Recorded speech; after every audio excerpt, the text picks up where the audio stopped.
Welcome to USA Global TV and Radio, where our mission is to provide education, entertainment, hope, and inspiration.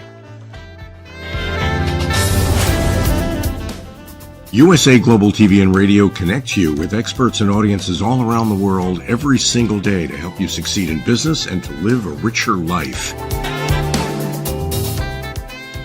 Visit us at usaglobaltv.com to learn about career and life-changing training and mentoring programs like the Listening Mentor. Subscribe to our newsletter to stay informed about our special programs and offers. Discover how you can become a guest on one of our shows or a host or producer of a USA Global TV and Radio show of your very own. That's USA Global TV and Radio, where the doctor is always in.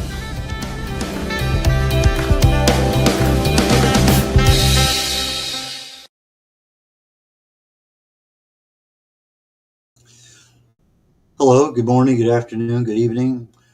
This is the Wise Ones. I'm red.olaughlin, USA Global TV and Radio Network. And I am very, very honored today to have a good friend. He and I were doing a lot of networking together well before COVID. Things happened, haven't run into him in a while, and all of a sudden I see him start popping up on LinkedIn. He's on this page and on that one, and boom. And so I reconnected with him, and he's here today, and I have some really interesting questions to ask him about how we operate mentally, because he is an expert, probably one of the first in the field in neuro-linguistic programming. He's also a hypnotist, and I've seen him do marvelous jobs.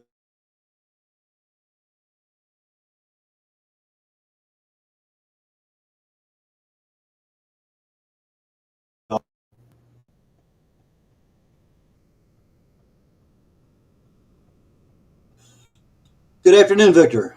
Good afternoon, Red. Good to connect with you again. It has been a while, a long while. I would say at least 4 years, maybe a I little guess longer. probably more than that, because Tracy was really big in helping both of us way back when, and then he passed away, and then COVID came, and we kind of all buried ourselves in different places. And I see you emerging now on social media much more so than before. And I know you're really into business training and consulting and stuff like that. But I want to pick you up from the beginning. How did you really and truly get involved with helping people? Because I read one of the articles that you did a while back, 3 or 4 years ago, and you talked about helping a nurse with some emotional problems.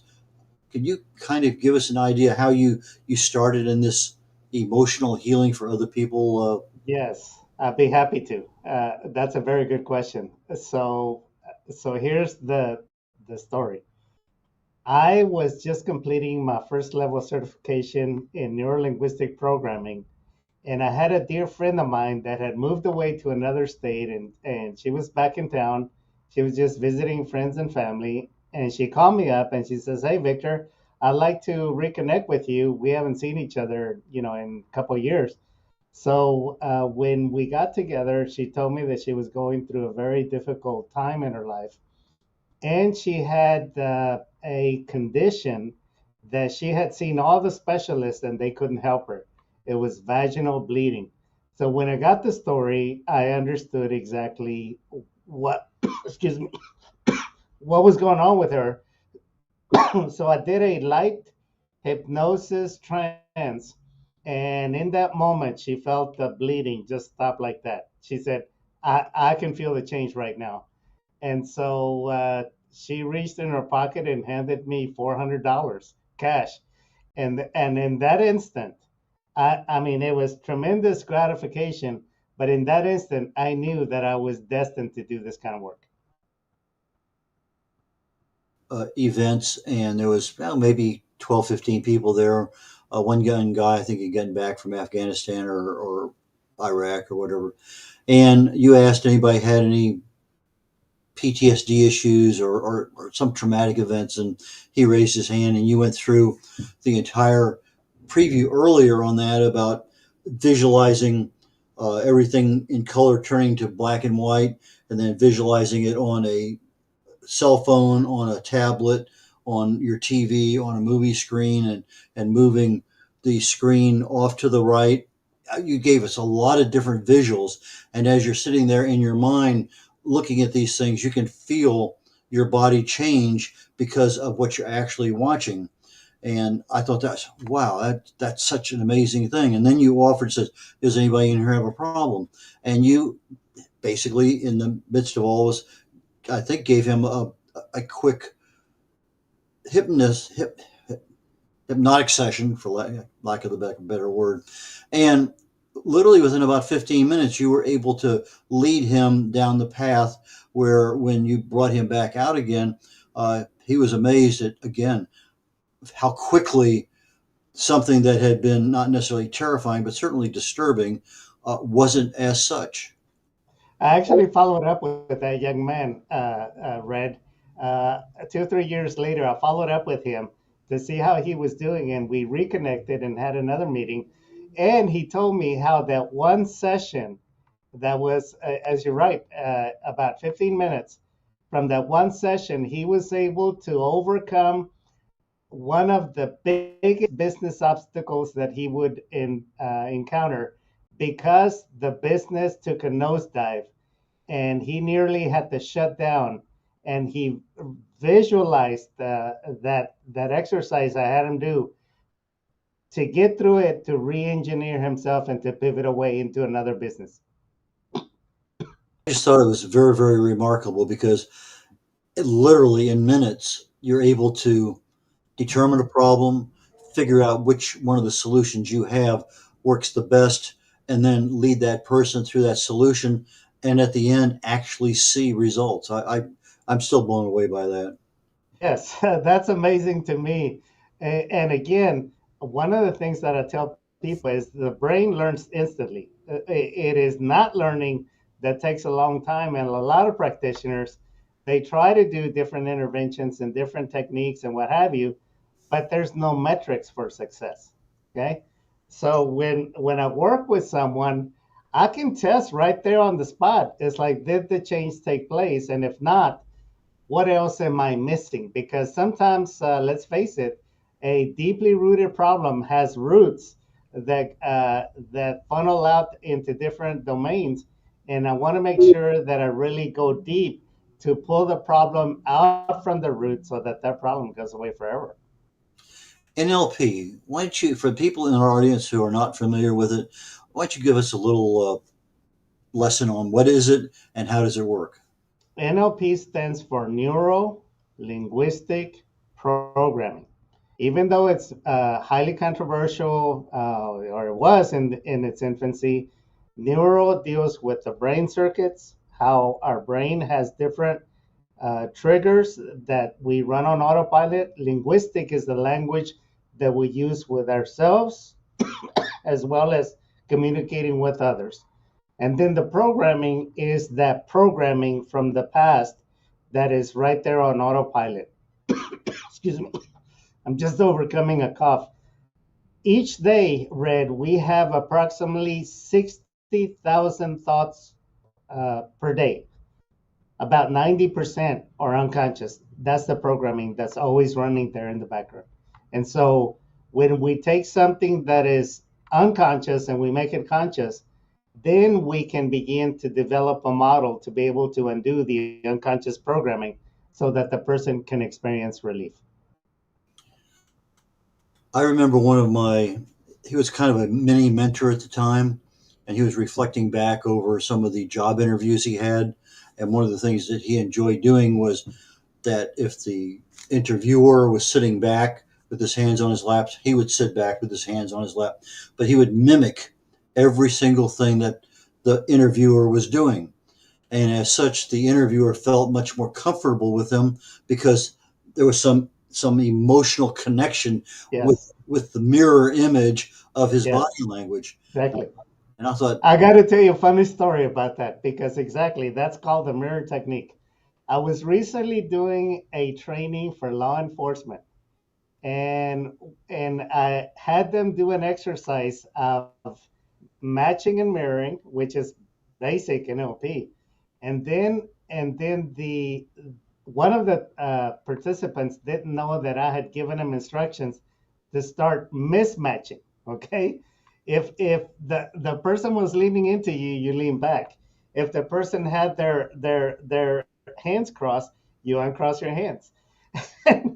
And it was so funny that the person that was being mismatched broke out in the face flushed, and he was even sweating because he was having a visceral reaction to the other person, even though this was an exercise. Two officers doing this exercise, because again, this is unconscious.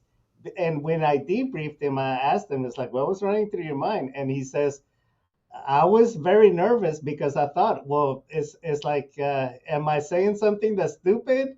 There's something that's wrong here. I don't know what it is, but it must be me. And so again, that's the programming that the person tends to run in the back of their mind whenever they're out of rapport. Rapport is the ability to create a state of responsiveness.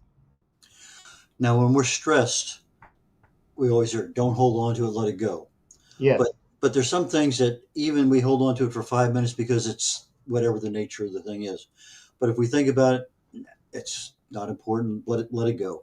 hmm But is NLP something that I can do myself to relieve stress, or do I need to go a to a lot. practitioner? There's a lot of techniques that you can do on your own. Let me tell you, when I first got started in NLP, it was in its infancy.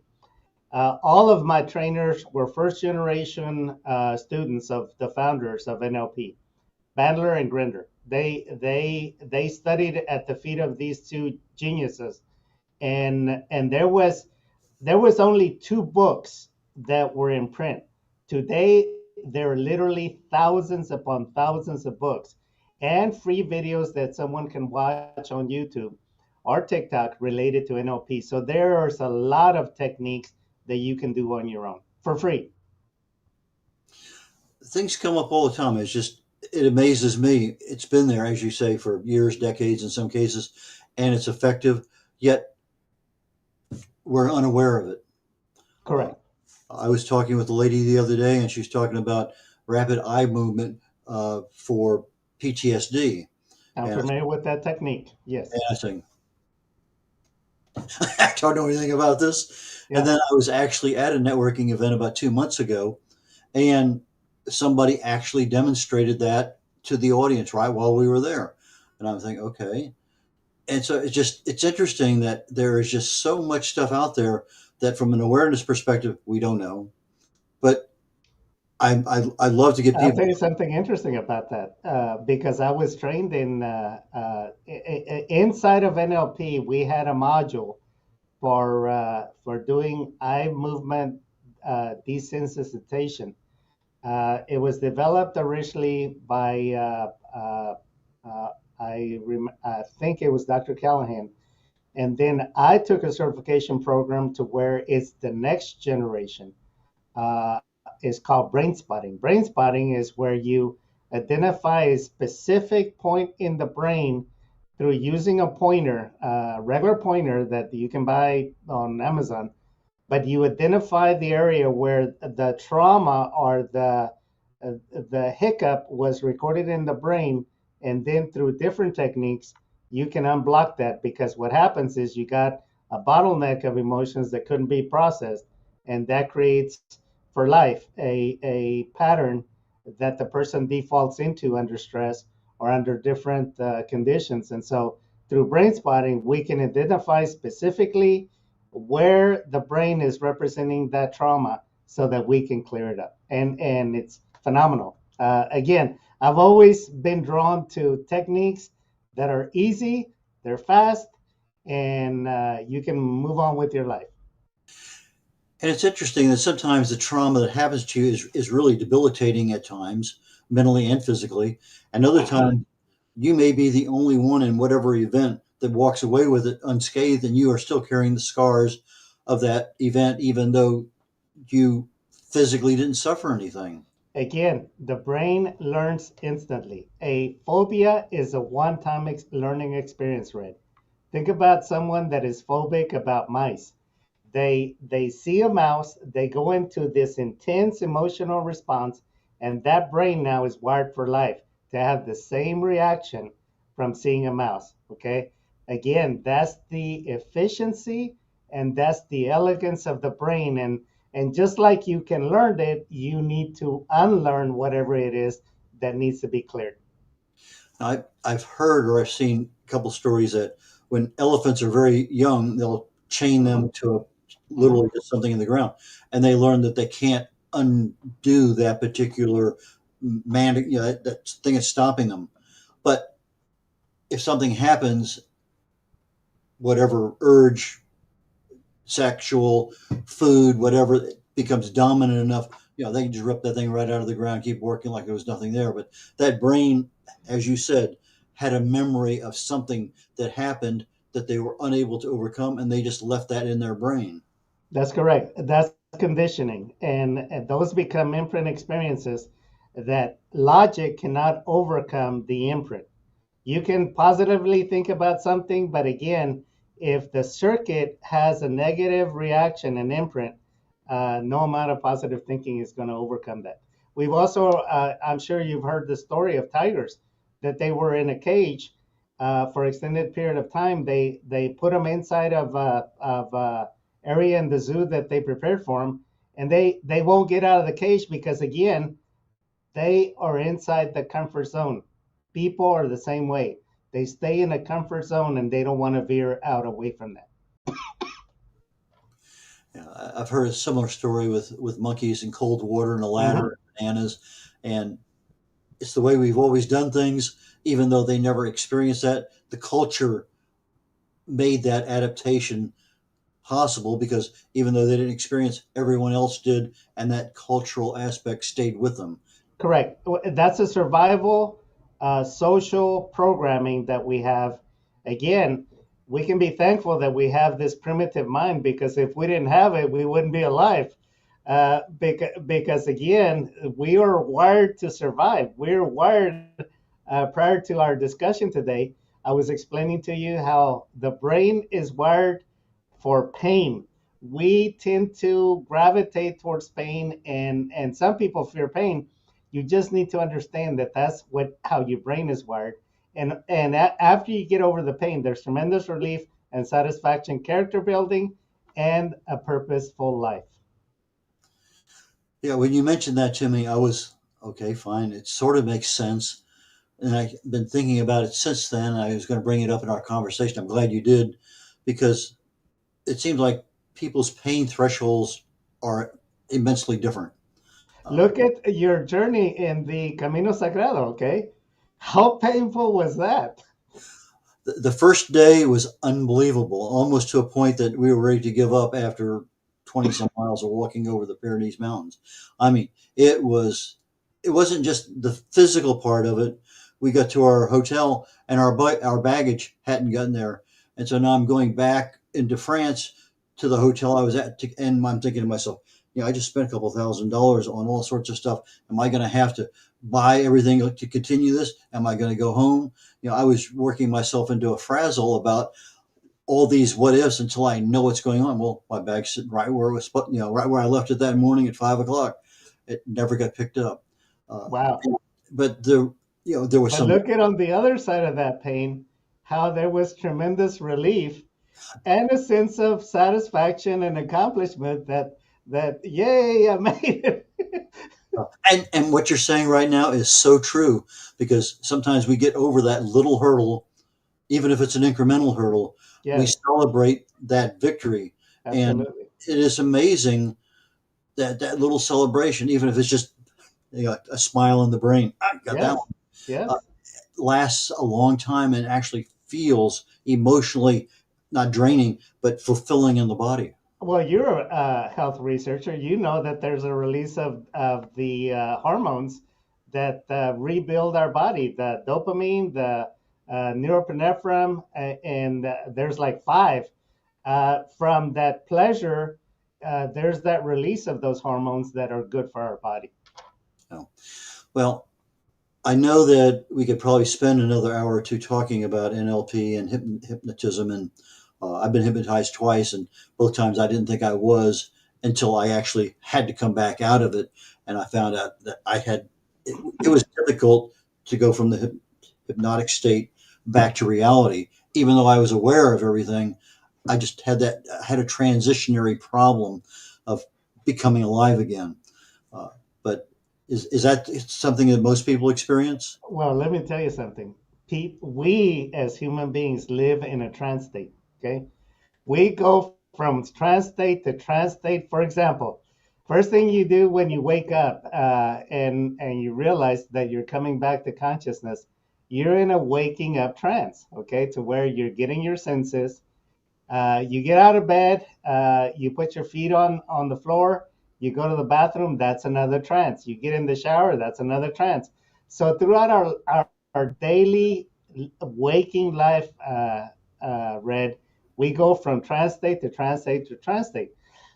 So when I do a hypnotic induction on someone, it's a trance that is unfamiliar to them because again they don't necessarily sit around being guided to go back into their past to fix something, but depending on the level of depth of trance state that you go into, that determines what is your reaction coming back. If you go really really deep and look at the trance phenomenology to where the person is not totally there when they come back and open their eyes, and I give them time, either giving them some water to drink, or I even have them get up and walk around for a little bit before I can begin to process the experience. Because again, they went really deep, and it's like they think they're awake, but they're not. The mind, it's almost like they're sleepwalking because that's just the way the brain works. Think We, about it like this, Red. And again, you do a lot of research on mental processes and sleep. It's like the person went into the delta brain wave to where that's where you do rapid eye movement, the dream state, where most of the change happens. And so that's what it's like to come out of a deep trance back into a waking trance. I know one of the trances. There's two trances that I have been very, very aware of. One is driving long distances, Hmm. and Hmm. boom, before you know it, you're 200 miles down the road, Yes, and the other absolutely. one is when I'm You running. don't remember what lights you went through, what cutoffs, or because again, you were in this trance state, and in trance, there's a lot of amnesia around a lot of the details because again, you were totally out of it. What was the other trance that you were going to mention? When I'm running and I get a runner's high, I'm Yes, running for a half yes. hour, 45 minutes, and all of a sudden, I usually use my running to solve problems, because I Hmm. find that if I start with a run, okay, I got this issue going, I can think about it, and then I'm running, and 20 minutes later, solution one, solution Yeah. two. Well, And you're actually using different part of your brain when you're running because again, that forces the brain to go into those other regions that you probably already have trained and associated for problem solving. So makes perfect sense. Music is another kind of trance-inducing state. When really any one of the senses can trigger a trance state. Smelling a certain perfume, you remember that loved one or the one that got away.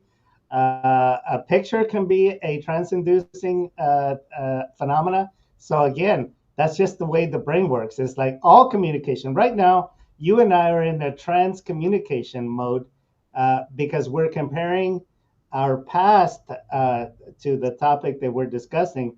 Even though we don't know what we're going to say next, we know that it's going to flow because again, in a trance state, it just flows. It just happens naturally. How well does what you've learned with NLP and hypnotism and your experiences there translate into your business now of consulting and training and other things that you do? 100%. Because listen, people in corporate America, in every boardroom, there are inefficient and toxic trance states that are creating havoc with teams in leadership positions. And so it's important to identify where the dysfunction is to begin to dismantle the dysfunction and the trance states that the person is running, or even the team, because teams can get into this collective trance state that everyone is in the shared trance state, and they may not be most efficient because there's other factors that lead into the creation of that trance. So if I'm leading a team, the team kind of all gets into that same trance at the same time, depending on what that mission is. That's correct. That's correct. You were a fighter pilot. Behind the cockpit, you go into a trance state to where you're performing millions of micro decisions. And again, that's the function of the trance state, is it allows us to do a lot of unconscious things. Imagine if you had to consciously think about what do I need to do next. It would be you would have been killed. Well, it took me about 6 months to feel comfortable driving over 120 miles an hour regularly in Germany. Yeah. I mean, I would, okay, let's drive at 80 for a while, 90 for a while. I had to become accustomed to it. Sure. And I'm constantly looking in that rear view mirror because that other guy's doing 200 miles an hour. But I noticed that, I go home for lunch, 120, 130 miles an hour, not even thinking anything of it. Exactly. Back here, I get up to 75 on the freeway here in Texas, and there's still people passing me, and I have a concern. But I'm doing, 50 miles an hour less than what I was doing in Germany. So think about how you use different trances according to the environment. Yeah. And I look at people's trances around holidays because they tend to go into these repetitive trances when people get together, or in networking, people go into these automatic trance states. One of the best questions I like to ask in networking is, "Hey, Victor, nice to meet you. I'm doing, tell me, what do you do for fun?" Yeah, because it's a question it's that unexpected. It's unexpected. nobody ever asked. And some people, they finally realize that they don't do anything for fun. It's all work. And they're kind of, you can see it on their face. They all of a sudden, I do work for fun. No, that's not exactly. What do you do for fun to get away from work? And it's interesting sometimes that the responses you get, the physical and the facial response, especially. So when you have somebody and you're training them, how do you break some of these toxic trances? That's a very good question. There you have to look at what is the dynamics. For example, let's say that I'm working with a team leader that there are different agendas.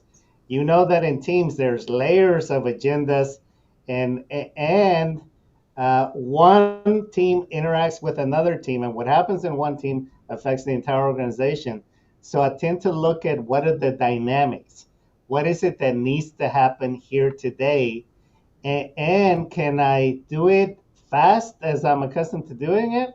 Or does this need setup so that it's not too disruptive and too embarrassing for the team leader? So again, you have to look at the big picture so that you're able to do an ecological intervention. What that means is ecology is the study of consequences. You have to look at, if this change takes place, what are going to be the consequences within the team, within the organization, and how is it going to affect the whole? Make sense? Yeah, I was thinking, if you can see a positive change coming out of it, but the infrastructure and the dynamics would probably not want to continue to support that. Is that something that you would recognize? And Absolutely. In fact, I have turned down different projects because I knew that there was not buy-in at the highest level. I'll give you a specific example. Two examples, actually. I was brought in to a TV network, and I was going to work with one station. They wanted me to work with all the different teams. So the production crews, there's a day crew and there's a night crew for like evening news and different projects that are done at night. So the morning couldn't get along with the night, and so I brought them in together. We ironed out all the differences. There was a lot of misunderstandings, a lot of ill feelings, because again, just misunderstandings and lack of communication. So those two teams are functioning. They're working like a well-oiled machine. And then I was supposed to go on to the presenters because again, there was a lot of friction between the presenters for the different shows. So I come back. Everything was on schedule. Everything was going well. I come back the following week, and the dysfunction once again is at play. Why? Because the station manager decided that he wanted one of his pet projects to take precedent over anything else, and so he undid the structure and the processes that we had created and gotten everyone to buy in. And of course, the dysfunction was because of the general manager. And when that happened, I told my contact, I want to meet with the general manager, and if he and I'm not going to hold my breath if he doesn't meet with me, but I'm not continuing this project. I'm going to terminate this project if things are not done in a way that I feel that is going to be a win-win for everyone. And of course, I never heard back. So, given that experience, right after that, I was contacted by a hospital that they wanted to completely re-engineer the entire hospital.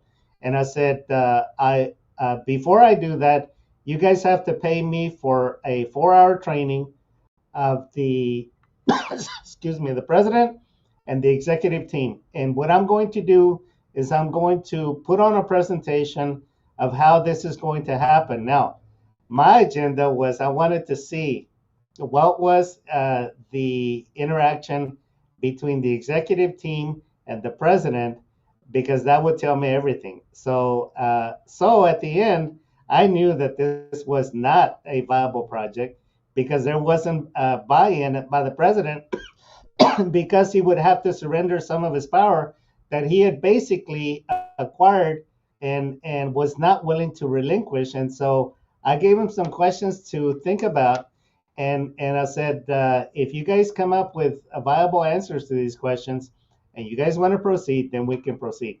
They never called back again because again, why go through re-engineering an organization when there is not total buy-in at the highest level? Daniel Goleman, the father of emotional intelligence, which I taught at UTEP, he says unless there is buy-in at the highest level, then you can try to produce change from the bottom up, and it's not going to be pervasive. I've seen similar things. I've done a couple of consulting jobs for some different companies over the years, and uh, they'll make the change, and a year, 2 years later, it's exactly right back the way it was. Uh-huh. Or there's somebody so adamant they want that particular function or job or activity changed so they can put it on their resume to get a better job somewhere else. You can get a lot of back feed on why people are doing things, Yes, but dysfunction by design. you absolutely, it really and truly is. You know, what can I do for me right now? And Exactly. but the before we get into the end of the show, which we're just about at, COVID.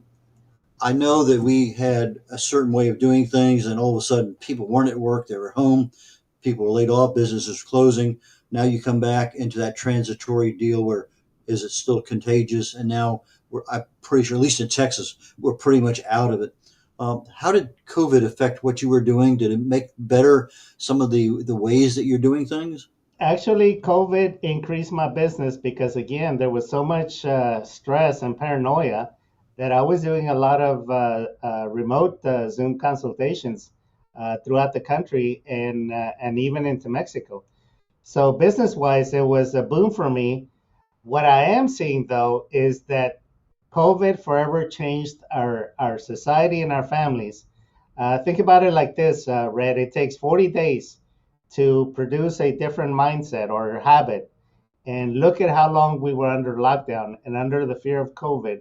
And so the science of neuroplasticity tells us that our brains were literally changed. And so we have a new brain post COVID that is still trying to adapt to a new normal.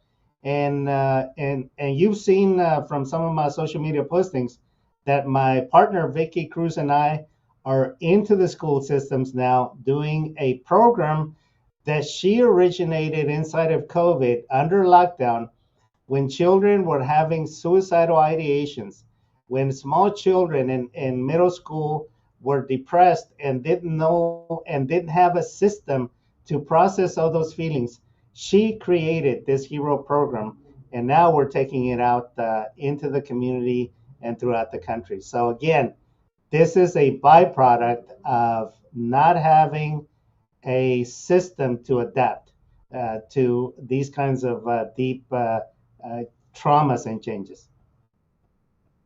And it's something that we really did not have any exposure to even plan for earlier because we didn't know how long it was going to last, how debilitating it was going to be. There were just too many unknowns at the front to even predict what could happen. Correct. From an individual perspective, you might be able to thrive because you can see the little pathway and walk down it. But for, I think, the majority of our population, we just kind of had to sit back and wait for things to happen to us. Correct.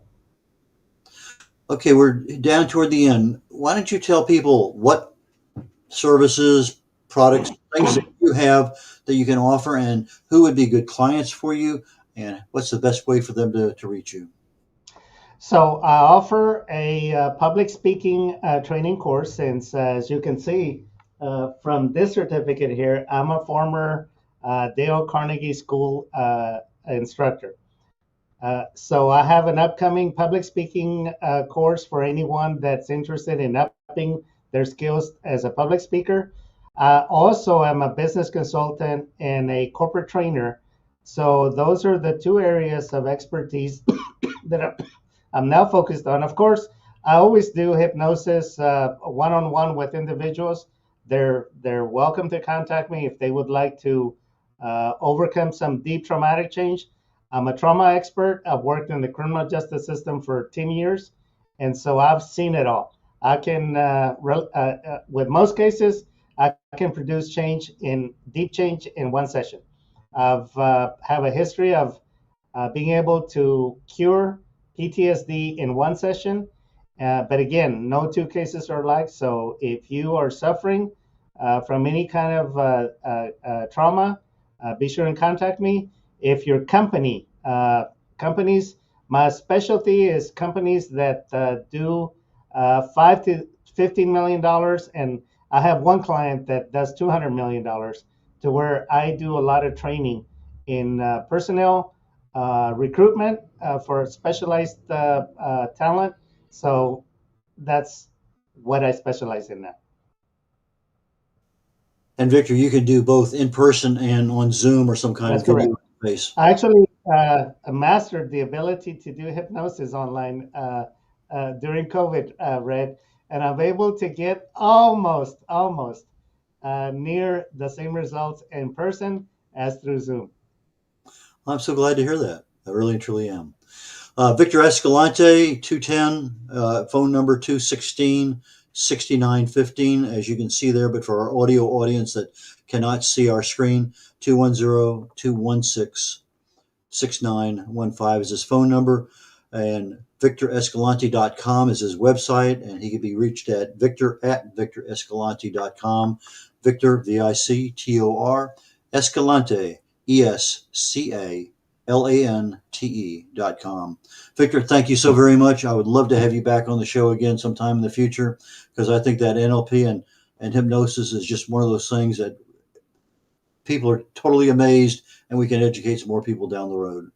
My pleasure, Red. Good seeing you again, my friend. Take care. Red O'Laughlin here, signing out on the Wise Ones on the USA Global TV and Radio Network. Next week, we'll be back on our regular schedule on Thursdays.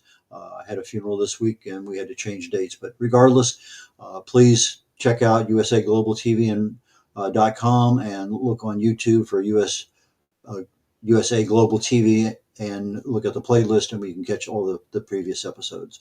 Bye now.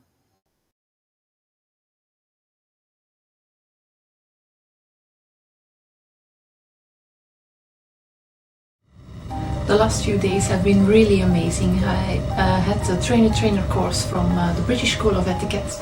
And I must say it's been one of the best decisions I've ever made and one of the best investments I've made in my own training and development.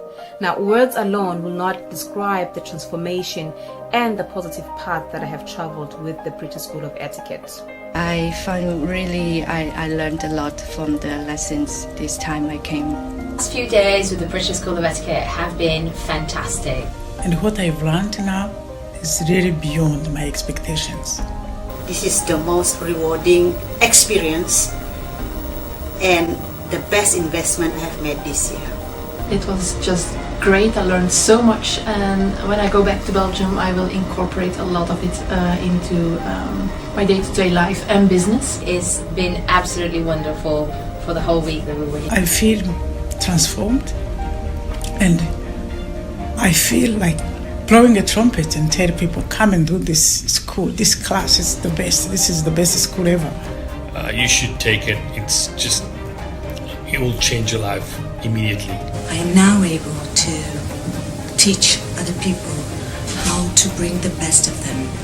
Thank you. Thank you, BSC. Thank you. Thank you so much. Thank you.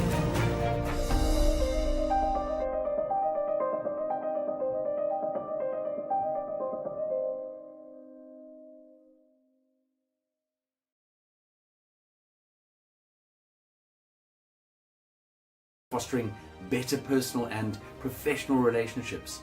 Module 8, Mastery in Dining Etiquette. Building your confidence to perfect the subtleties of dining with finesse, enhancing your social savviness at any table. Step into the Polished Professional program where poise, elegance and excellence aren't just taught,